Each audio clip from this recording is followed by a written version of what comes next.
এই যে পাহাড়ের উপরে কয়েকশো বছর আগের পুরাতন বাড়ি। বুঝছে, আমি উপরে উঠতেছি না, কারণ উপরে উঠতে অনেক উঁচা, যার কারণে উপরে উঠতেছি না। ঠিক আছে, অনেক উঁচু পুরানো বাড়ি। এটা বুঝে পাথর রেখে দিছে, বুঝছো। সাইডের দিকে মেঘে গিরি যাইতেছে, বৃষ্টি আইব কিনা জানি না। পাহাড় টাহাড় সব ঘুরে যাইতেছে মেঘে। এটা হলো যে মাদ্রাসা, মাদ্রাসা।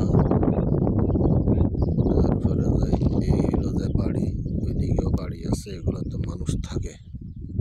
দেখাইতেছি আর ক্লিয়ার করে, এগুলাতে মানুষ থাকে।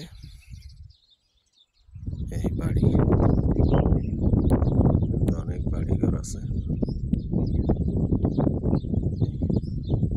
এটা শহরের তো প্রায় 1-1.5 কিলোমিটার পাহাড়ের ভিতরে, তেমন মানুষজন নাই। 1-1.5 কিলোমিটার ঘুরলে হয়তো মানুষ একটা দেখা যাব, এই আর কি। রাস্তাঘাট অত উন্নত না, এই আর কি। এই পুরাতন বাড়ি, অনেক বছর আগের পুরাতন, বুঝছো। এটা কোনো মানে পাথরের উপরে পাথর বয়সে, কোনো সিমেন্ট টিমেন্ট কিছু নেই, এখানে মানুষ থাকে না, অনেক উপরে, যার কারণে আমি উঠতেছি না।